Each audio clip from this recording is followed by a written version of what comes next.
Bonjour et bienvenue sur le podcast Tout droit tout simple, le rendez-vous des métiers du droit. Je suis Delphine Bordier, ancienne avocate et directrice juridique depuis plus de 20 ans et j'ai moi-même fait évoluer mon métier pour exercer à présent des missions de LegalOps. Si vous ne savez pas ce que c'est, je vous invite à écouter la saison 3 du podcast où je consacre quelques épisodes à ce nouveau métier qui arrive en France. Que vous soyez étudiant, jeune juriste ou plus expérimenté, vous recueillerez de nombreux conseils concrets pour mener à bien votre carrière et vous découvrirez les métiers émergents et innovants de demain. J'accueille aujourd'hui Xavier Gattegno, responsable juridique qui a fait le choix de devenir avocat après plus de 10 ans comme juriste d'entreprise. Avec Xavier, on va s'intéresser à la fameuse passerelle juriste-avocat et surtout au domaine qu'il exerce depuis maintenant 3 ans, la compliance. Bonne écoute à tous. Bonjour Xavier, et puis ravie de t'accueillir sur le podcast Tout droit tout simple. Je suis très contente que tu puisses venir témoigner. D'abord, première question peut-être, comment vas-tu?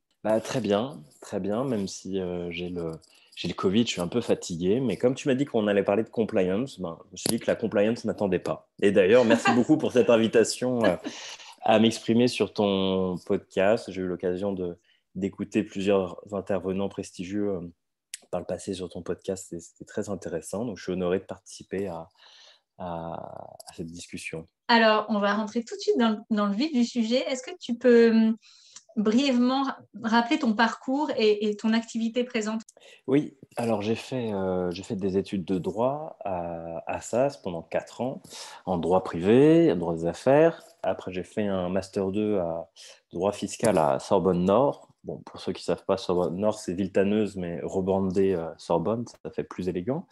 Et ensuite, en sortant de la fac, j'ai pas souhaité devenir avocat. Je suis rentré tout de suite en entreprise, dans un groupe informatique où j'ai créé en fait le service juridique. Et puis, progressivement, j'ai pris de plus en plus de responsabilités jusqu'à devenir manager de la holding, manager opérationnel de la holding. Donc, j'avais une équipe de 10 personnes, des comptables, des RH, etc., sous ma responsabilité. Après 7 ans dans ce groupe informatique, j'ai souhaité voguer à des projets plus personnels. Et puis 1 an et demi plus tard, je suis revenu en entreprise au groupe Partouche pour m'occuper du RGPD à l'époque, en 2018. C'était le sujet par lequel je suis entré au groupe Partouche. Et puis je suis resté pour structurer finalement toute la compliance du groupe. Alors, un groupe de casino, c'est quoi? C'est la lutte anti-blanchiment, c'est la lutte anti-corruption et c'est la lutte contre le jeu addictif. Ça, c'est quelque chose d'assez spécifique au jeu d'argent. Donc, il y a une sorte de compliance pour que le jeu reste de la récréation. Voilà. Et ça fait donc maintenant 4 ans que je suis donc responsable compliance du groupe Partouche. Ok, oui, donc effectivement, l'activité de l'entreprise, elle est vraiment au cœur, enfin, la compliance, elle est vraiment au cœur de l'activité de ton entreprise. C'est-à-dire que j'ai le privilège de travailler sur 4 programmes de conformité en même temps. Oui. Donc, ça me donne une transversalité en fait sur la façon dont les régulateurs proposent des méthodes, sur la façon dont ils réagissent aussi, ils sanctionnent. Ça donne beaucoup d'idées en fait, assez transversales. Ça donne aussi un très bon agenda en fait. L'avantage d'avoir 3, 4 sujets, ça permet de faire des priorités, de se dire je vais plus travailler pendant 3 mois sur tel sujet ou sur tel autre. C'est une vraie grosse opportunité que j'ai eue ici à Groupe Partouche, de pouvoir toucher à plusieurs sujets en même temps. Et c'est ce qui m'a fait aussi aimer la compliance d'ailleurs. Tu es donc, Xavier, tu es donc juriste depuis plus de 10 ans maintenant et tu souhaites aujourd'hui devenir avocat, enfin même aujourd'hui cette année en fait. Quelle est ta principale motivation? Alors j'ai plusieurs motivations, mais alors si je devais me concentrer sur la principale, je dirais que ça tient vraiment à la matière que je traite aujourd'hui, la compliance. Et au fait que c'est une science extrêmement jeune, en fait. Ça fait très peu d'années en France qu'on fait de la compliance, en tout cas que ça devient une matière qui est vraiment tentaculaire dans le droit des affaires et qui va prendre de plus en plus de place. Donc moi, je veux participer en fait à la construction de tout ça. Il y a un aspect aussi plus politique ou géopolitique, et la France d'ailleurs a bien compris l'enjeu de soft power en fait dans le sujet, le fait que la France va beaucoup à l'Europe pour défendre en fait par exemple, la vigilance, la France va défendre son modèle de vigilance ou son modèle d'anticorruption.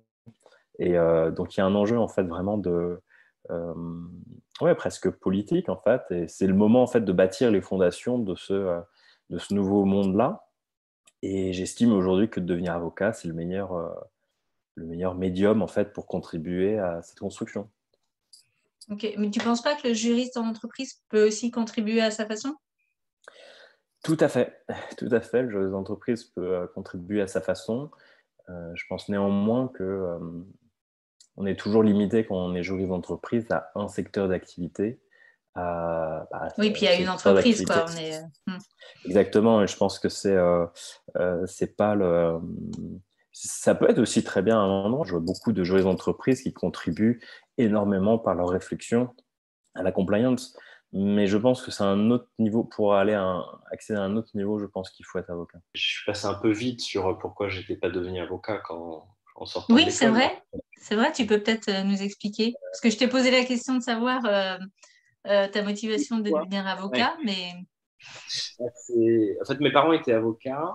Mon père, notamment, était avocat pénal, a fait notamment la conférence du stage. Et en fait, c'est lui qui m'a appris à prendre la parole en public. Alors, à l'époque, c'était pour faire on appelle ça déjà, des concours d'éloquence ou concours de plaidoirie, l'ISIAS, ce genre de concours. Donc,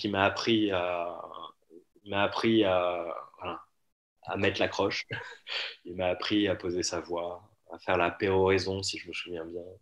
Euh, et c'est un peu comme si 2-3 sessions avec mon père avaient suffi. Enfin, c'est un peu comme si je m'en savais encore aujourd'hui, quoi. Voilà, en 2-3 sessions de formation, il m'a transmis l'essentiel. Donc, depuis ce moment-là, j'ai jamais eu le moindre stress à parler en public, même devant des centaines de personnes.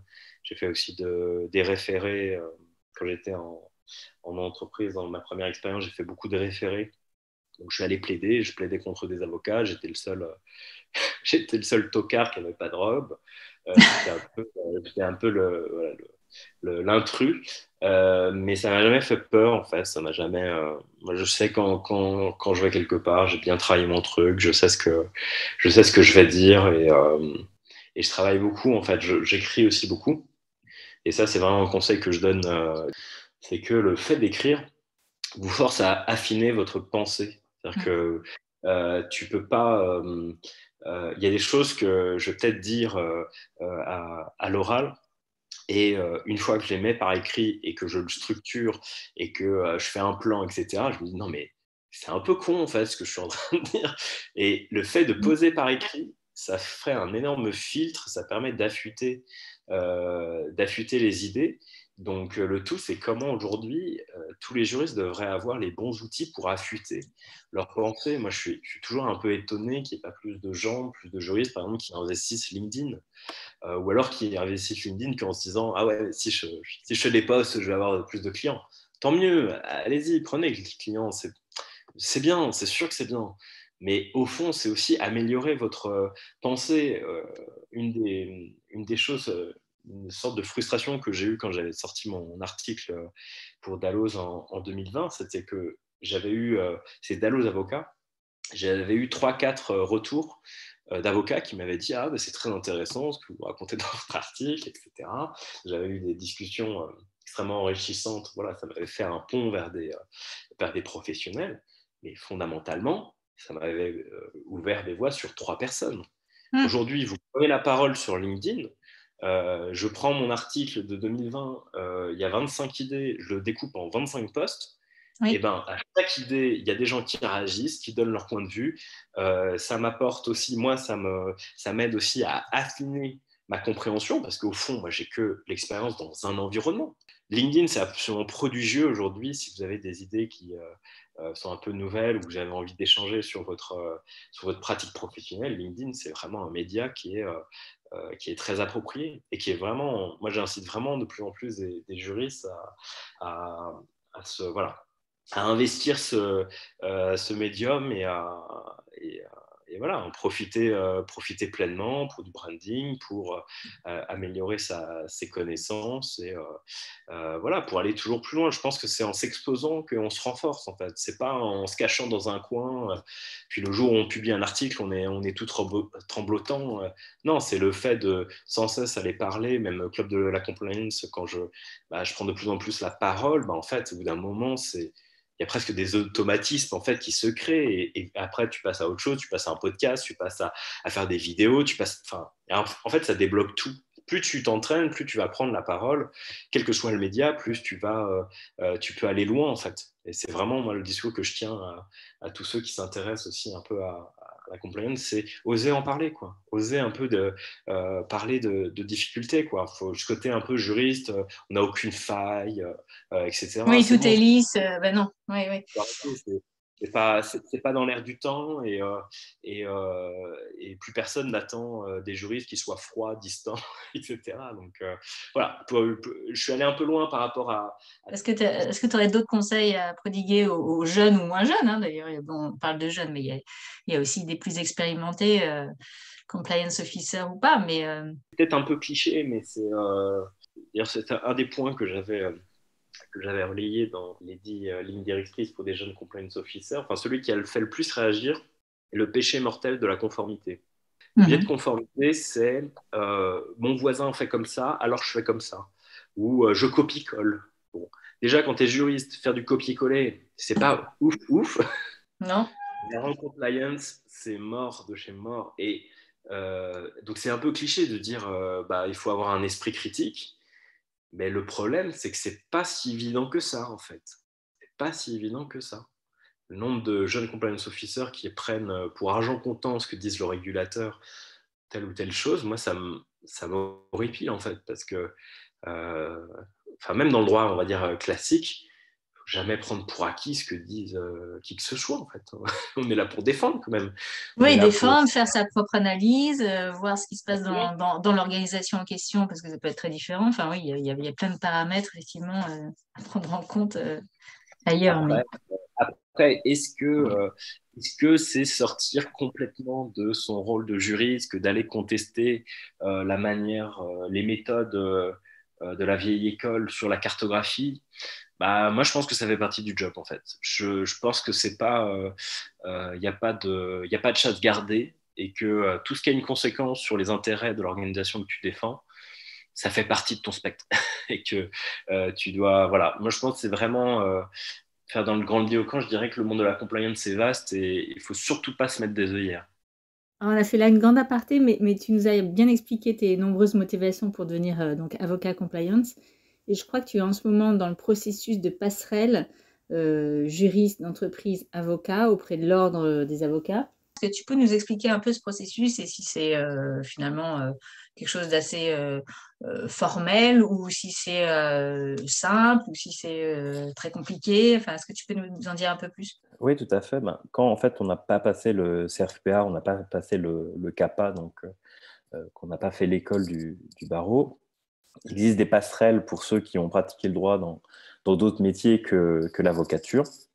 Et pour les juristes d'entreprise, alors il y a beaucoup de situations différentes, mais pour répondre juste sur les juristes d'entreprise, il faut arguer de 8 ans d'années de pratique du droit et exclusivement du droit. Cette règle-là est plus dure qu'elle n'y paraît. C'est-à-dire que tu parlais de facilité ou de difficulté. Moi, j'ai déjà eu l'occasion de présenter mon dossier et une expérience en particulier a posé problème parce que j'étais manager opérationnel d'une holding, donc j'étais pas que directeur juridique, je faisais aussi du management de RH, de comptable, etc. Et quand bien même l'activité était peut-être de 5 ou 10%, ce qui n'était pas juridique, qui était de 5 ou 10%, je ne remplissais pas les conditions sur le fait d'être exclusivement dédié au droit.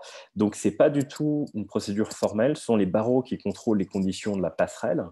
Et cette condition des 8 ans, c'est vraiment la condition la plus compliquée, celle sur laquelle il y a beaucoup de jurisprudence, sur lesquelles, oui, c'est vraiment pas facile. Il y a plein de gens qui ont renoncé à leur projet de devenir avocat parce que les conditions étaient, ils ne remplissaient pas les conditions qui étaient donc très, très strictes. Oui, parce qu'en fait, ils ne Et prennent pas au prorata par exemple, si tu as une activité de juriste à 90%, ils vont pas dire bah, je prends les 90% de X années, c'est zéro, quoi. C'est ça? c'est zéro. Et puis, surtout, il y a plusieurs difficultés, mais je pense que la plus contraignante, la situation la plus contraignante, c'est que quand on est entre juristes d'entreprise, on va parler de polyvalence, on va parler de soyez ouverts, ne faites pas que du droit, allez vers les gens. Puis vous arrivez, vous allez déposer votre dossier pour avoir une équivalence, et là on vous dit oui, non, mais cette pratique du droit, quelque part, elle n'est pas assez pure, quoi. Elle n'est pas assez.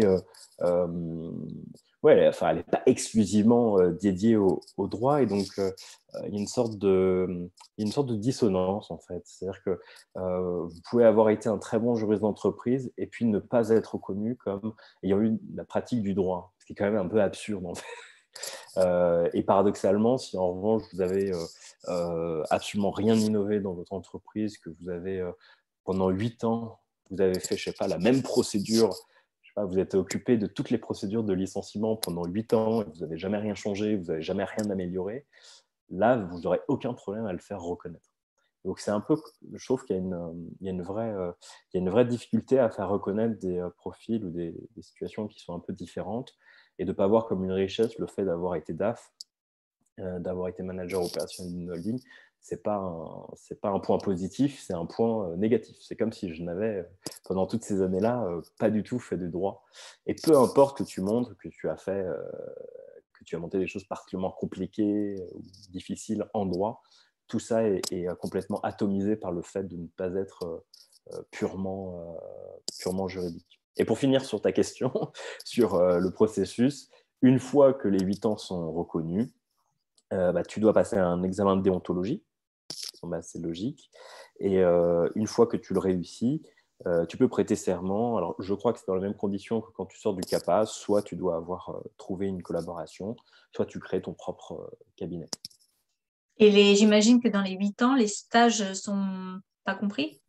Les stages ne sont pas compris, non. C'est vraiment faut avoir été juriste d'entreprise, donc avoir un diplôme au moins de maîtrise et faire du droit, en fait faire tout simplement, comme le dit la loi de 1971, faire des consultations juridiques et qu'on appelle ça, et des rédactions d'actes.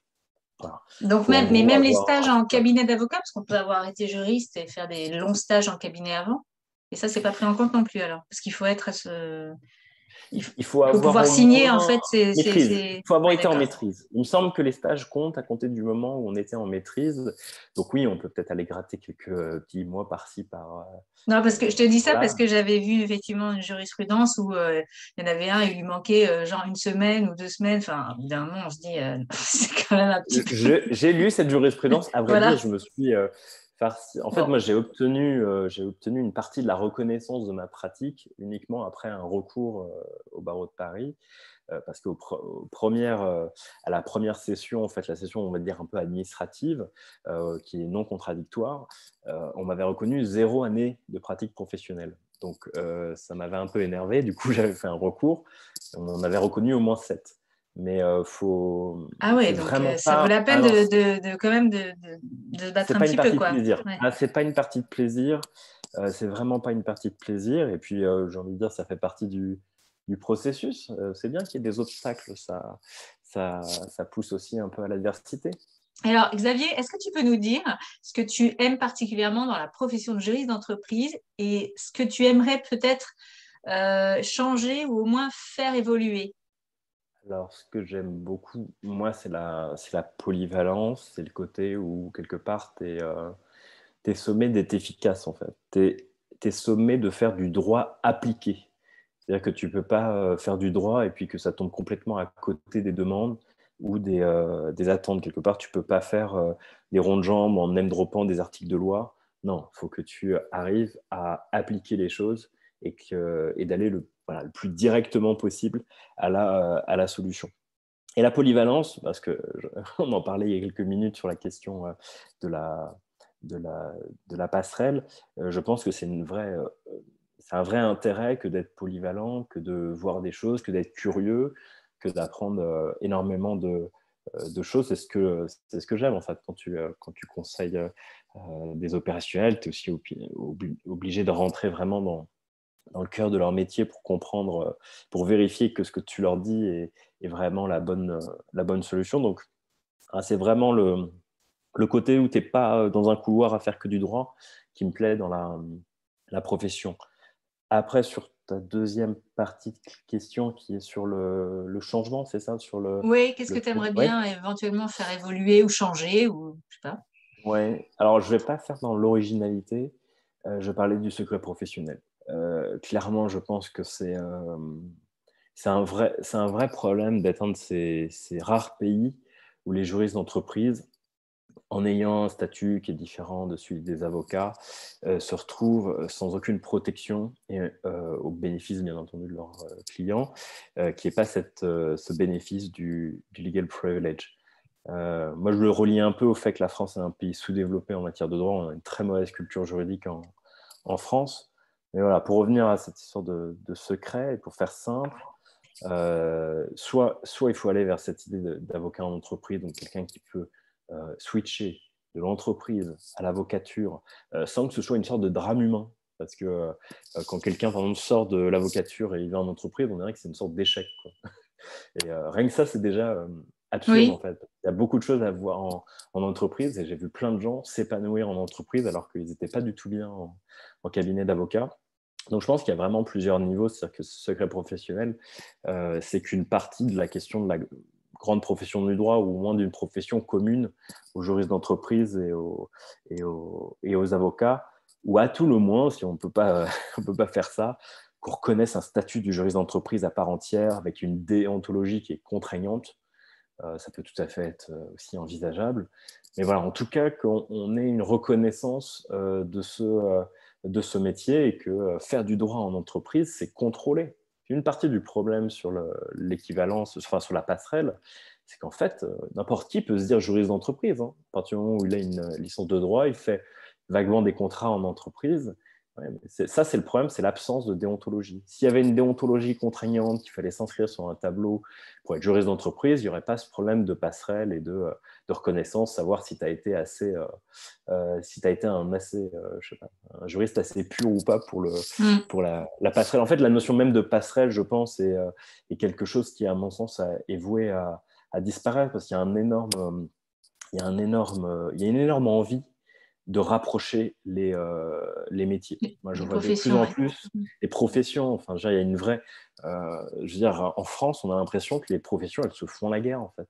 C'est absurde entre les juges, les avocats, les Oui, c'est vrai juristes. que c'est, comme tu dis, hein, c'est très français quand même, parce que Et c'est. dans quasiment tous les pays, même les pays de civil law, c'est pas le cas.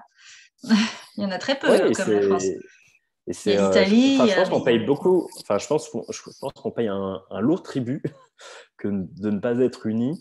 Dans un livre qui s'appelle L'avocature, Daniel Rivière parlait de un grand syndicat du droit. C'est-à-dire, allez, Mm. on oublie les syndicats de juges, les syndicats d'avocats, etc. On fait un grand syndicat de juristes. Et de former ça, en fait, d'aller vers l'unité, d'essayer plus de rassembler les gens autour de la finalité, quelque part, de la justice, du droit. Pas que de la justice, d'ailleurs, aussi le droit, les deux choses. Il y a deux aspects.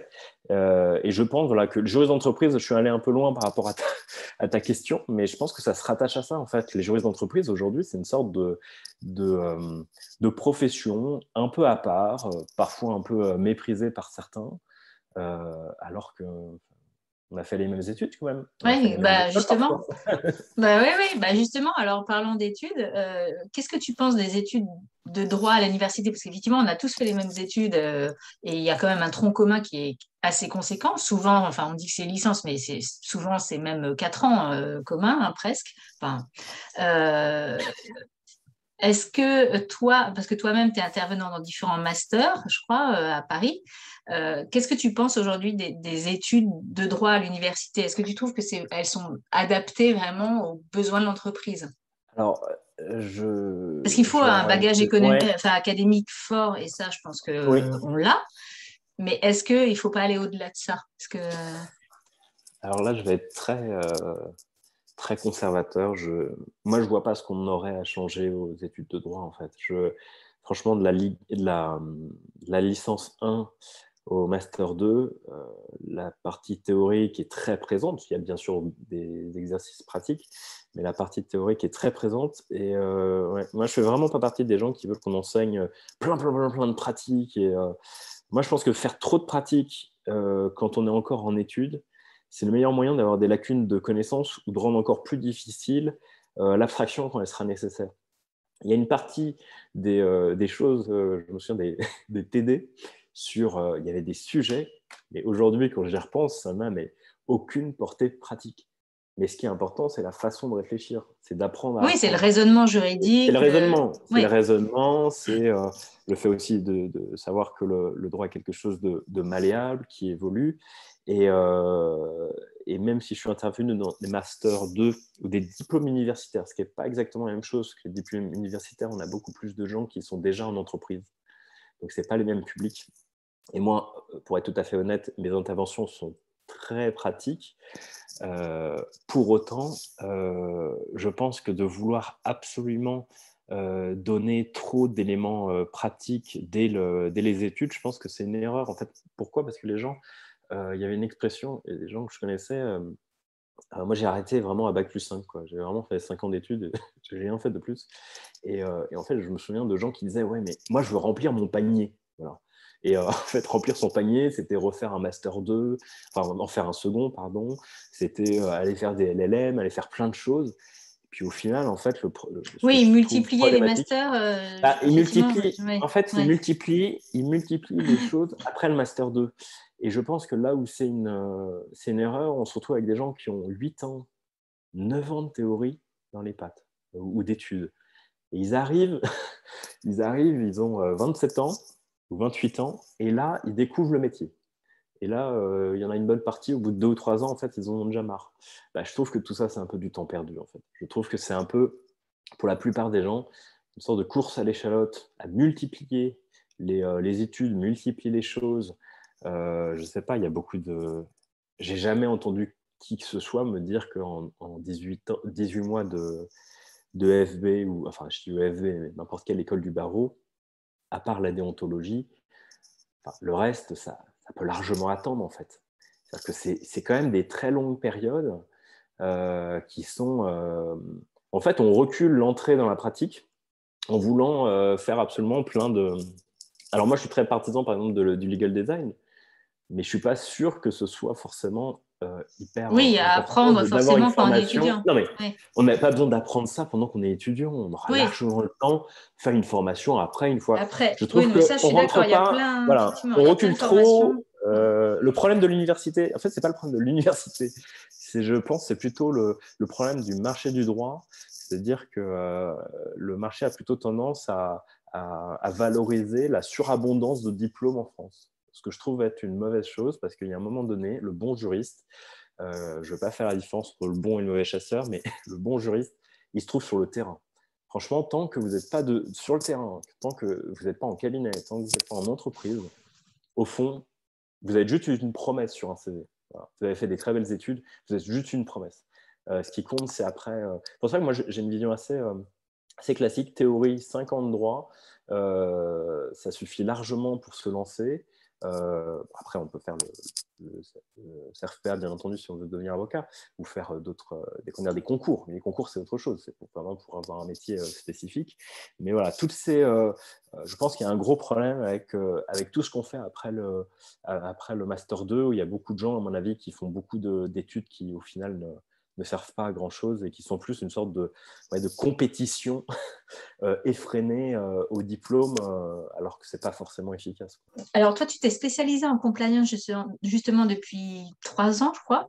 Est-ce que tu peux nous expliquer, parce que je sors ça d'un de tes articles, en quoi la compliance est une matière pratique selon toi? Ça fait la suite avec ce qu'on vient de dire sur cette différence entre un peu la théorie de la fac et la pratique quand on est dans le vif du sujet. C'est que pour moi, une fois que tu as fait une bonne formation théorique en droit, que tu as bien compris ce qu'était le droit des obligations, qui est quand même la matière la plus fondamentale en droit privé. Une fois que tu es un juriste de bonne facture, tu peux venir faire de la compliance si tu as cet esprit un peu de terre à terre. La pratique, c'est quoi? C'est que si un truc ne fonctionne pas, tu le reconduis pas. C'est en ça que c'est une matière pratique, à mon sens, la compliance. C'est que tu peux pas avoir un truc qui ne fonctionne pas. Forcément que ça fonctionne. Tu peux pas avoir une sorte de truc qui fonctionne en théorie et ah bah non, mais là, ça marche pas du tout en pratique. C'est que ça n'existe pas, en fait. Je trouve que la compliance, c'est pas la matière qui se prête le mieux, en fait, aux grandes théories. Moi, j'essaye d'écrire des choses, j'essaie de parler de ma pratique. De temps en temps, je vais essayer de créer des concepts, Shadow IT, Shadow Compliance, ce genre de choses. Là. On essaye d'enrober tout ça, mais au fond, ce n'est pas de la théorie comme on peut avoir en droit administratif, vraiment une structure extrêmement forte. Je pense qu'au contraire, avoir sur la compliance des idées trop figées et trop grandes théories, ça peut plus devenir un obstacle en fait. Moi, une des publications que je préfère sur la compliance s'appelle Compliance Magazine, qui est une revue qui a été créée par maître Samuel Guetta. Et en fait, c'est une revue qui donne beaucoup la parole aux praticiens. Et c'est vraiment excellent parce qu'en fait, dans cette revue, on parle d'action. On ne va pas faire de spéculation. Et c'est vraiment une très bonne revue pour ça. Parce que pour cette matière, faut s'écarter vraiment de la théorie. La théorie a vraiment pas vraiment d'intérêt, quoi. Et d'après toi, quelle valeur ajoutée le compliance officer est en mesure d'apporter justement à une organisation, enfin une entreprise, par quelle méthode, quels outils? Alors, avant de parler de valeur ajoutée, et je dirais que la compliance, c'est d'abord quand même respecter des lois, en fait. Donc, moi, je cherche pas absolument à positiver la profession en disant, la compliance, ça peut être une opportunité, la compliance, c'est utile pour ci, pour ça. Il y a peut-être quand même des effets secondaires, c'est-à-dire qu'en fait, des effets secondaires positifs, pour une fois, c'est l'esprit de prévention. C'est-à-dire qu'en fait, quand on commence à déployer des programmes de conformité, en fait, dans d'autres sujets, on se rend compte que les gens sont plus prévenants. Mais je dirais que c'est pas un objectif en soi, en fait. Tu travailles quand même sur tes sujets, et si ça a des conséquences positives sur d'autres choses, tant mieux. Mais moi, je fais attention dans mes discours à pas chercher en fait à rendre la compliance, d'avoir une démarche trop utilitariste, je dirais. Je trouve que ça détourne en fait un peu de l'objectif éthique. La première des choses, si tu dois lutter contre le blanchiment ou contre la corruption, c'est de lutter contre le blanchiment ou la corruption parce que c'est éthique de le faire. Bon, j'ai une vision assez maximaliste de l'éthique. Non, mais justement, c'est intéressant. On est peut-être trois à Paris à avoir cette démarche, mais moi, je me méfie quand on me dit trop que la compliance, c'est une opportunité. Il faut voir ça comme une opportunité et pas comme une contrainte. C'est quand même des bonnes contraintes quand même les problèmes de conformité, c'est pas de tout repos, c'est extrêmement exigeant. Et puis assez souvent, si on pouvait ne pas le faire, je pense que les organisations seraient contentes de ne pas avoir à le faire. Mais oui, ça a des avantages positifs. Et je dirais c'est un peu sur la méthodologie, c'est que si tu arrives à apporter des bonnes méthodologies pour régler des problèmes dans ton domaine, dans des domaines juridiques, on va pouvoir se resservir ça assez souvent de régler des problèmes dans d'autres domaines en utilisant en fait des matrices, en utilisant du design, par exemple, du design thinking. Donc voilà, c'est en ça que, mais je dirais que c'est vraiment secondaire. C'est pas, je le mets jamais comme un discours prioritaire de dire que ça va être utile ou qu'on va gagner de l'argent grâce à tel ou tel programme. Et concrètement, d'après toi, comment on procède au sein de l'entreprise pour convaincre justement de respecter ces normes, l'éthique, plutôt que de contraindre? Parce que souvent en fait, on a l'impression, en tout cas en tant que juriste, qu'on est toujours à essayer de passer en force, en fait, sur ces sujets-là. Alors, c'est presque la meilleure question qu'on puisse poser, à mon avis, à un compliance officer, parce que pour moi, c'est un travail de conviction avant tout. C'est-à-dire qu'il faut que les gens soient convaincus que ce qu'ils font, c'est important et c'est bien, que ça va dans la bonne direction. Faut un peu déjà conquérir les cœurs, j'ai envie de dire, avant de demander à des gens de respecter. En tout cas, ça aura beaucoup plus de force. Il y a beaucoup plus de chances que les gens respectent les règles si elles pensent qu'elles sont légitimes au départ que le contraire.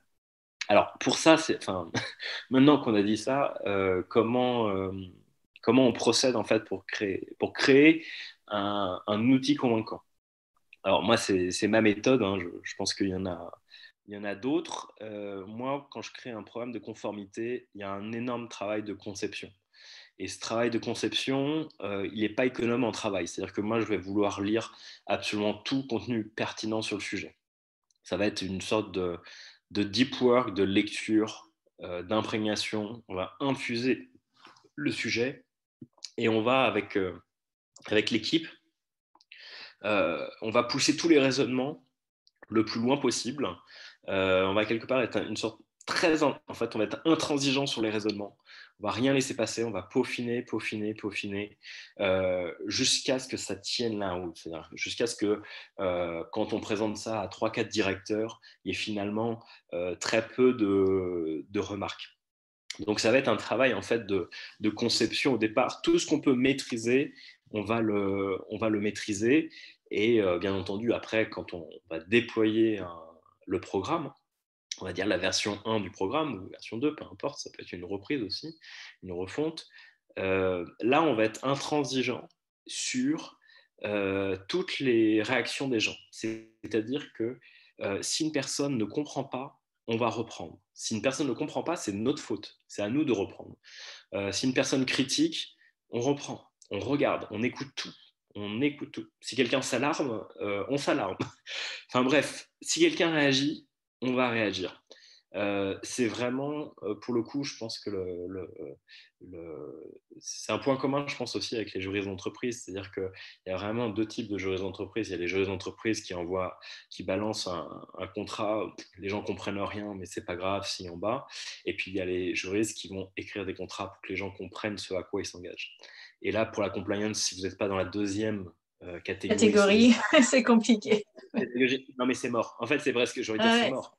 C'est Oui, mort. c'est mort. Il faut, et c'est vrai que ce travail d'explication, de sensibilisation, est-ce que tu ne crois pas qu'il y a aussi en plus de tout ça, le positionnement du compliance officer dans l'organisation est aussi peut-être important, et aussi, surtout, je dirais, le soutien, mais le soutien pérenne, quoi, pas le soutien une fois du top management. Enfin, il faut qu'il y ait des vrais messages forts, réguliers du top management aussi pour que. Bon, moi, c'est aussi ce que j'ai vécu, hein, mais qu'est-ce que tu penses de ça aussi, de ces deux points-là? Je pense que le compliance officer, il est pas esselé. Oui, il y a une vraie répartition des rôles avec la direction. De temps en temps, la direction, c'est la solliciter pour réaffirmer des principes, pour rappeler des Exactement. choses. Ou quand il y a un petit écart, de rappeler les principes, de rappeler qu'il y a des procédures ou en tout cas, qu'il y a une vigilance à avoir. Mais oui, c'est de bien répartir les rôles. Et oui, bien entendu, pour un compliance officer, c'est de trouver sa place dans l'organisation. La meilleure chose à faire, et c'est souvent une difficulté pour les compliance officers, mais pour les juristes tout autant, c'est d'être sollicité le plus tôt possible dans les projets.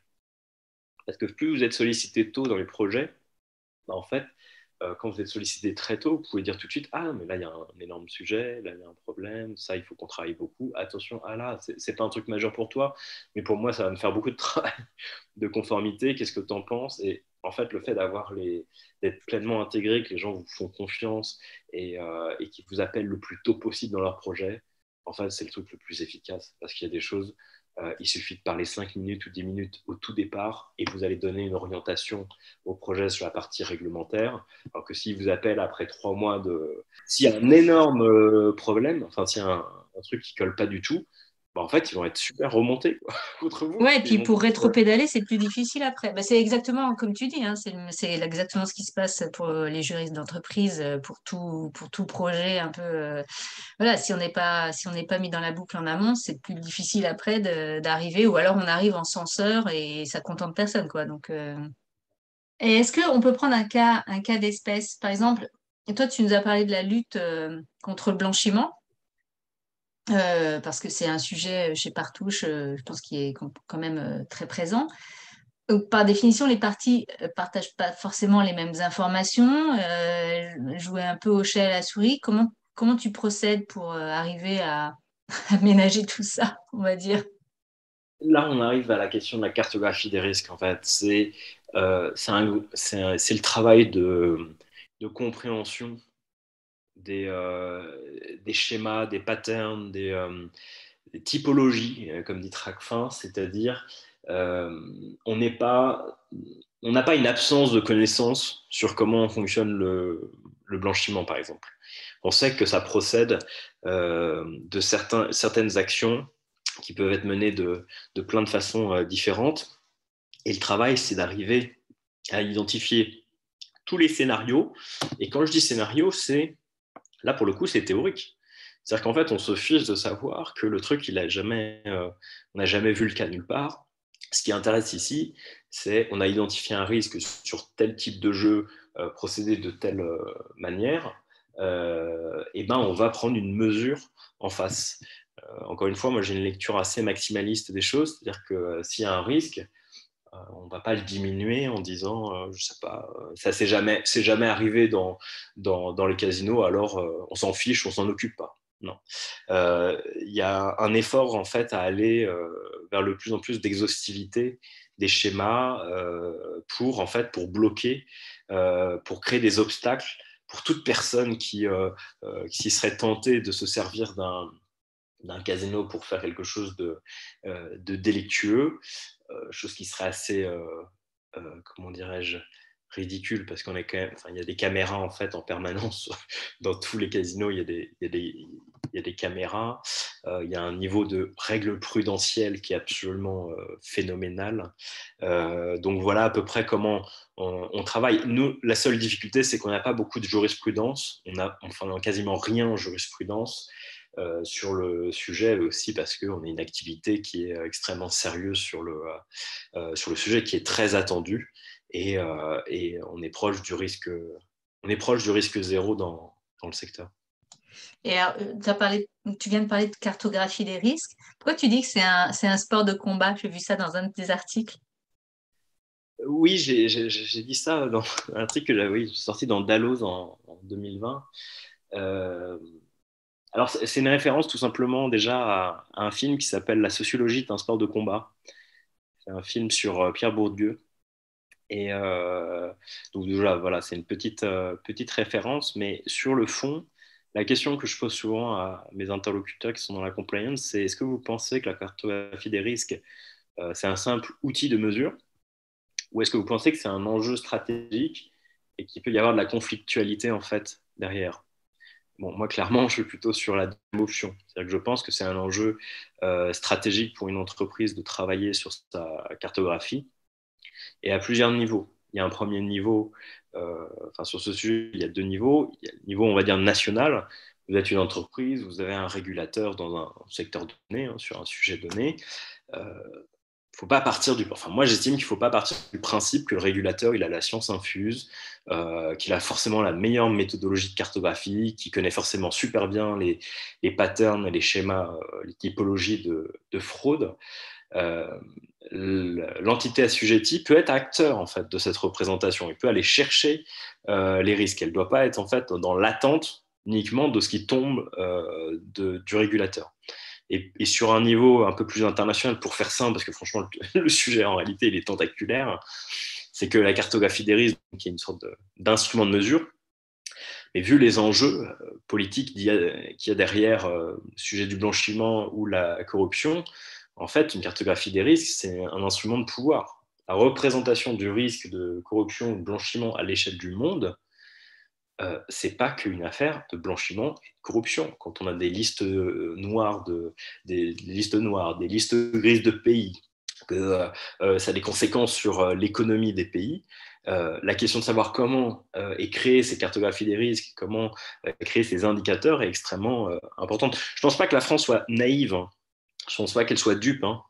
de ces indicateurs, mais disons qu'aujourd'hui, enfin, à mon sens, l'enjeu à l'échelle internationale, c'est de créer des indicateurs qui soient légitimes, qui soient tournés vers les sujets qu'on est censé traiter et pas uniquement vers, on va dire, les répercussions politiques que l'utilisation de ces instruments de mesure peuvent avoir.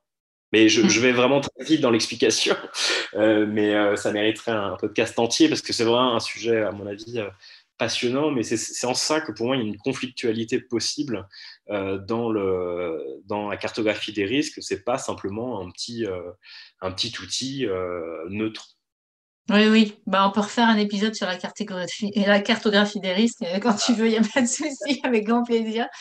À ton avis, comment on peut faire pour améliorer, par exemple, les dispositifs existants et en même temps essayer d'anticiper les évolutions réglementaires parce que, que le droit, ça évolue. Donc, comment on peut essayer d'améliorer ça et en anticipant toujours, avoir un coup d'avance? Alors sur l'anticipation, alors c'est pas forcément spécifique à la compliance à mon sens, mais c'est d'arriver à faire la distinction entre un mouvement de fond et un effet de mode. Ça, par exemple, il y a 5 ans, j'entendais des gens dire, ouais, la RSE, c'est un effet de mode. Bah, je pense pas trop, non. C'était pas un effet de mode, c'était un mouvement de fond. Ce qui fait qu'aujourd'hui, les entreprises qui ont délaissé ce sujet, franchement, elles ont vachement de mal à rattraper, parce qu'en plus, les, les règles ont réussi à changer au moins 3 ou 4 fois sur la façon de traiter les sujets. Enfin bref, c'est extrêmement compliqué, la RSE. Mais voilà, je pense que c'est vraiment la différence entre l'effet de mode et le mouvement de fond. C'est l'analyse, en fait. C'est un effort de prospective qu'il faut faire.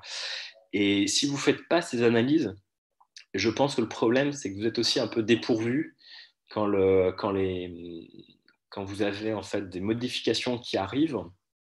Vous avez plus de mal à les analyser. Si vous n'avez pas fait des analyses à froid, vous avez un truc qui vous arrive sur le coin du pied et vous comprenez rien.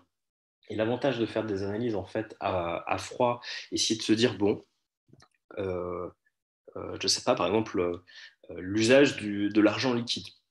Ben, j'ai un super rapport de la CNIL qui est sorti il y a quelques mois sur le sujet, enfin, notamment sur le sujet, mais sur le sujet des paiements en général. Et en fait, dans ce rapport, il y a une sorte de panorama de l'évolution des moyens de paiement. C'est extrêmement intéressant. Et c'est ce genre de rapport, c'est ce genre d'informations que je vais aller puiser pour dire, OK, bon, moi, dans mon casino, c'est quoi l'étape d'après, en fait, par rapport à ça. Je pense que l'intérêt aussi de faire ces analyses, c'est que voilà, le jour où ça t'arrive, le jour où il y a un changement, bah, tu sais si tu as envie de te battre en plus dessus ou pas. C'est-à-dire que tu as réfléchi à froid. Est-ce que c'est un sujet qui mérite de se battre ou est-ce que bah, en fait, c'est dans l'air du temps et de toute façon, tu ne pourras pas passer à côté, donc tu abandonnes. Il faut savoir aussi abandonner dans la vie, je pense. L'adversité, c'est aussi savoir quand est-ce qu'il faut lâcher l'affaire. Et voilà, je pense que Et vraiment. choisir peut-être aussi ses combats, quoi, c'est ça? Pour choisir ses combats, encore faut-il avoir analysé Oui, avant, ce est-ce qu'il vaut qui le était coup ou pas de se battre? Ouais. exactement. Est-ce que c'est Mm. quelque chose sur lequel, à ton échelle, tu peux agir, ou est-ce que c'est quelque chose qui, de toute façon, te dépasse largement?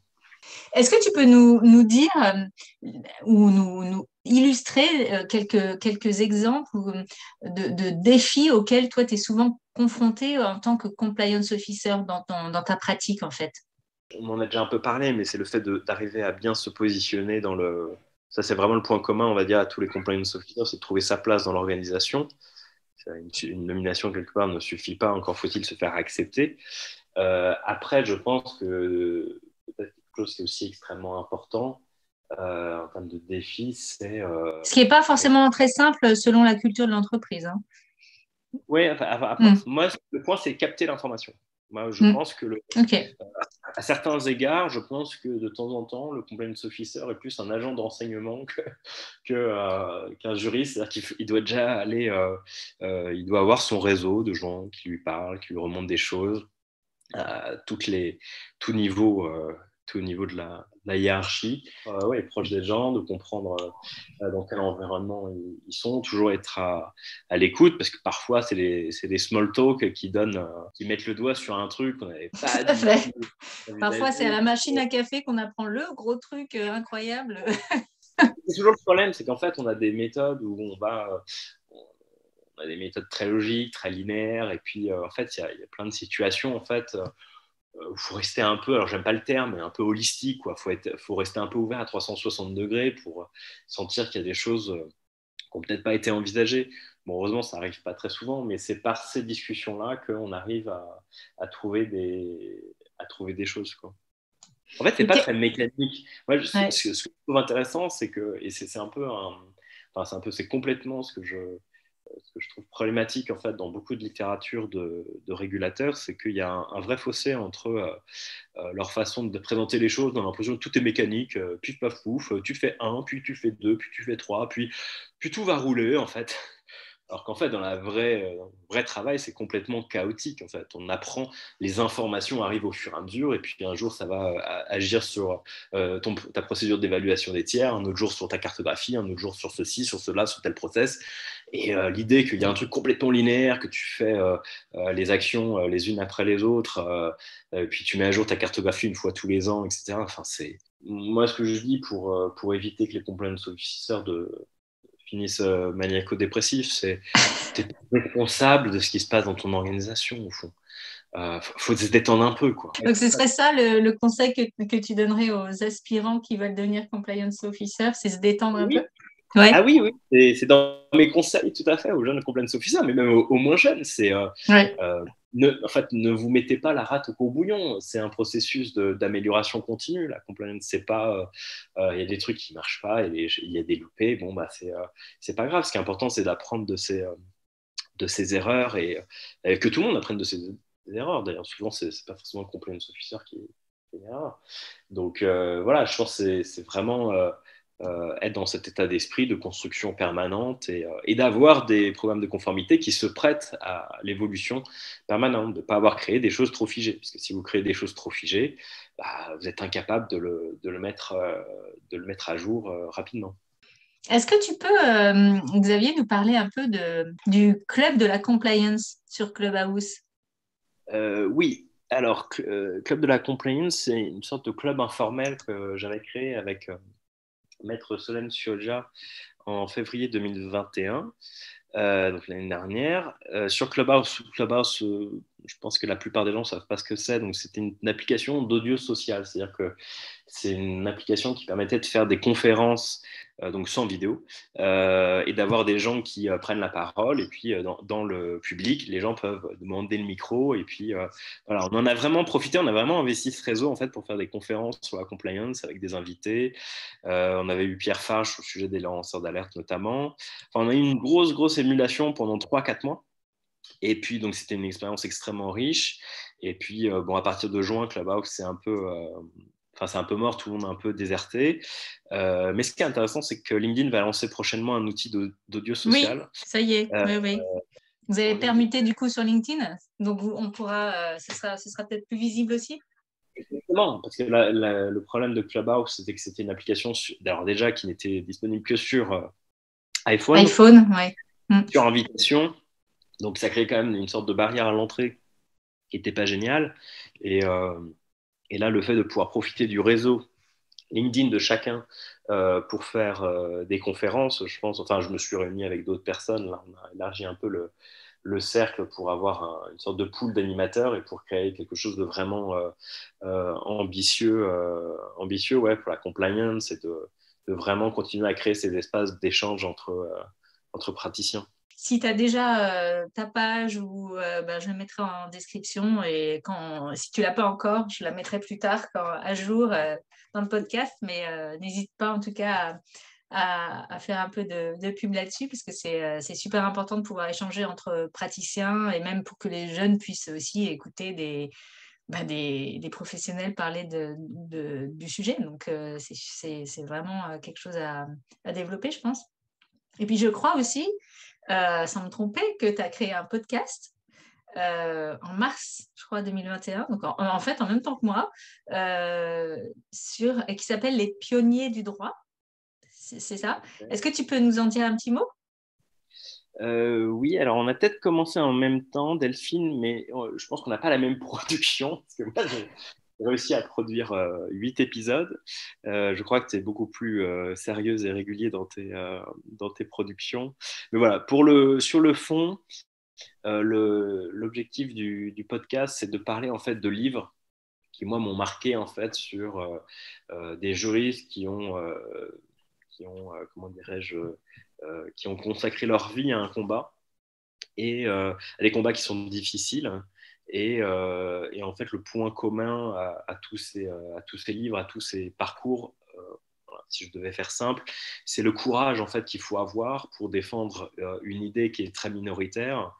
Bien sûr, quand on se bat sur un sujet vraiment majeur, on va souffrir, on va avoir des haters, ça va être très dur.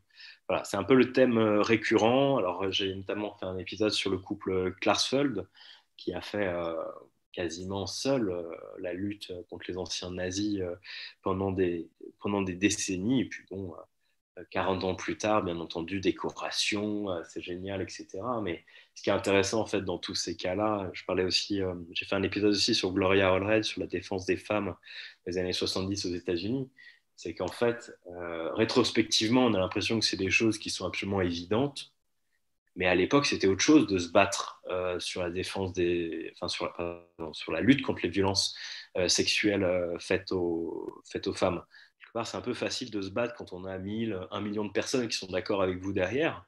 Mais des gens vraiment gonflés, ils ne vont pas attendre d'avoir une armée, ils ne vont pas attendre que tout le monde soit d'accord avec eux en fait, pour mener leur combat. Et voilà, moi, ça m'inspire aussi de parler de ces personnes-là.